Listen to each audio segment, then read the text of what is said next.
सियासी मैदान की हर बड़ी खबर से आगाह रहने के लिए हमारे चैनल आजाद सियासत को सब्सक्राइब करें और बेल आइकन को प्रेस करें। अस्सलाम वालेकुम व्यूअर्स, आप देख रहे हैं आजाद कास्ट और मैं हूं नौशीन तारिक। व्यूअर्स, जैसे कि हमारा डेलीगेशन इस वक्त न्यूयॉर्क में मौजूद है जिसकी सरबराही बिलावल भुट्टो जरदारी कर रहे हैं, एक्स फॉरेन मिनिस्टर पाकिस्तान। उन्होंने मोदी सरकार की बड़ी अच्छी डेफिनेशन जो है वो की है, मैं आपसे शेयर करे बगैर नहीं रह सकती। Mister Modi sort of Temu version of Netanyahu, यानी पुअर कॉपी। उन्होंने कहा है कि we call upon that Indian government not to be inspired to worst possible example. बहुत अच्छा मेरा ख्याल से उन्होंने मोदी को डिफाइन किया है। इसके अलावा भारत कि अपने अंदर जो है वो मोदी के खिलाफ एक ग्रैंड अलायंस बनने जा रहा है, या मोदी के खिलाफ आप ये कह रहे हैं शिकंजा तंग होते जा रहा है। इनसाइट्स क्या हैं इस पर बात करेंगे और इसके लिए मेरे साथ मौजूद होंगे सीनियर सहाफी तज्जियाकार हसन अय्यूब खान साहब। अस्सलाम वालेकुम। वालेकुम अस्सलाम, क्या हाल है? आप कैसे हैं? फर्स्ट क्लास, अल्लाह शुक्र, अल्लाह करम। वाकई वैसे मोदी टीमू वर्जन है। टीमू से आप चीजें मंगवाते होते हैं? नहीं मालूम किससे? टीमू ये क्या होता है? ये एक चीनी ऐप है जिससे ना तमाम ब्रांड्स की कॉपीज की चीजें सस्ती मिलती हैं। अच्छा, ये मेरे इल्म में नहीं था। तो बिलावल का बड़ी कैबरी है। वैसे मैं तो नहीं यकीन कर रहा था। यंग जनरेशन को आगे लाने का यही तो फायदा होता है। हाँ, नई चीजों का पता होता है। हाँ, है तो जानते तो है, मुझसे तो काफी छोटे हैं, काफी छोटे हैं। नहीं, वो दुनिया को भी ना मोदी की लेटेस्ट डेफिनेशन दे रहे हैं कि पुअर कॉपी बनने की कोशिश। नेतन्याहू तो चले, खैर दोनों मिलते जुलते हैं वाकई, लगता है दोनों की। वैसे तो वो मानते नहीं है इसराइलीज जो अपने आप को जो है वो बहुत सुपीरियर समझते हैं। कभी भी वो मोदी को अपनी ब्लड लाइन से जो अगर करार दिया जाए तो वो उस बात को तस्लीम कभी नहीं करेंगे। अगर उनका बस चले तो वो तो अपने आप को सुपीरियर कहते हैं बाकी तमाम इंसान नहीं है, मक्खी और मच्छर है। और यही माइंडसेट है जो अखंड भारत के बनाने वाले, जो ख्वाहिश रखने वाले थे, ये जो हिंदू ये लो कास्ट को पसंद नहीं करते। तो ये इनमें चीज में मुमासलत है, माइंडसेट में मुमासलत है। He's a butcher of Gujarat, और वो जो है नेतन्याहू वो जल्लाद है। जिस तरह गजा के ऊपर बच्चों की जानों का दुश्मन हुआ है, जिस तरह सिविलियंस को टारगेट कर रही है इजरायली फौज, स्पेशली जेनोसाइड कर रही है, और जिस तरह गजा की स्ट्रिप को उन्होंने खंडर में तब्दील कर दी है, ये तो हकीकत है। दोनों में मुमासलत भी है। और देखें जी, अब बिलावल तो गए, मोदी कितना बुरा है ये दुनिया को इस हवाले से बताना बड़ा जरूरी है। मोदी ने कुछ अर्सा पहले जब हरकतें की, उसके बाद जब वो प्राइम मिनिस्टर बना तो उसने अपने ऊपर एक हिजाब ले दिया। एक ऐसा सेकुलर स्टेट का वो अपने आप को प्राइम मिनिस्टर कह रहा था, लेकिन माइंडसेट एक्सट्रीमिस्ट ही है उनका।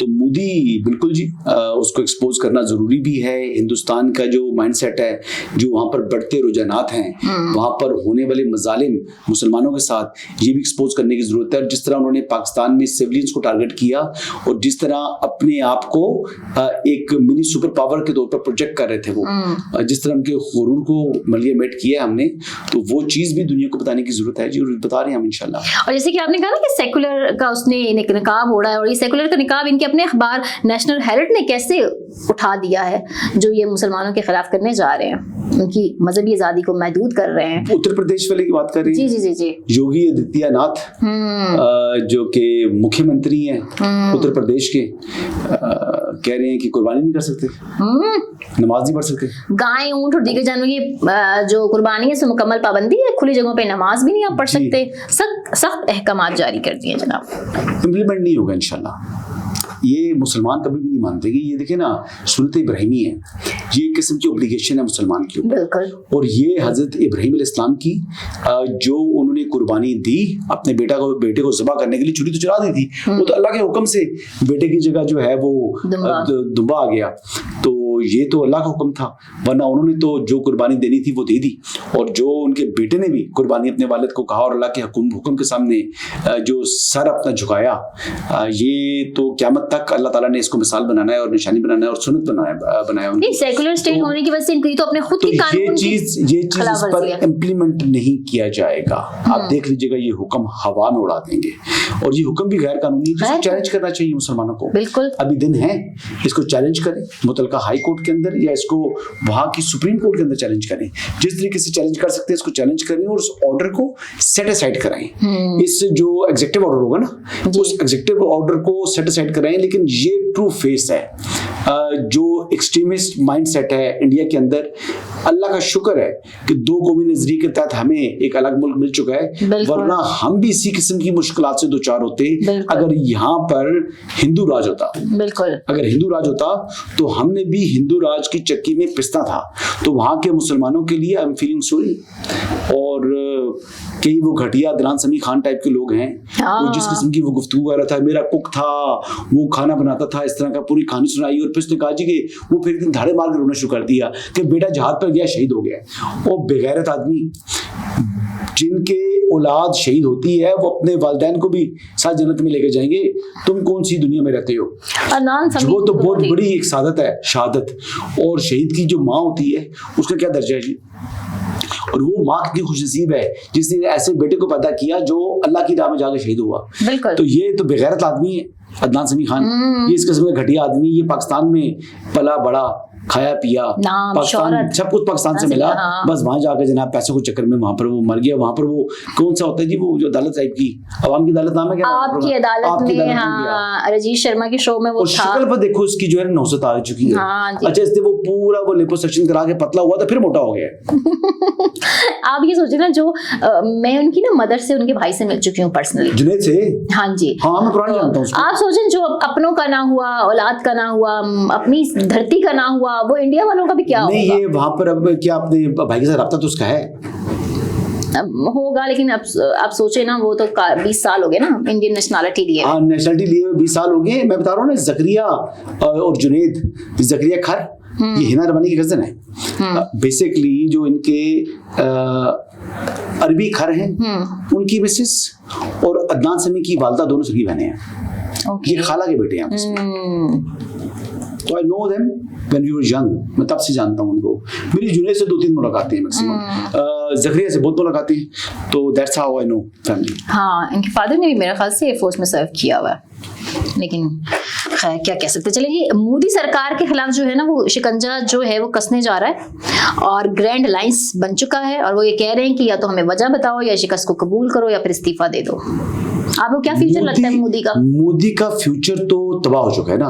उसका तो सियासी मुस्तकबिल तबाह कर दिया है हमारे फील्ड मार्शल हाफिज सईद आसिम मुनीर ने।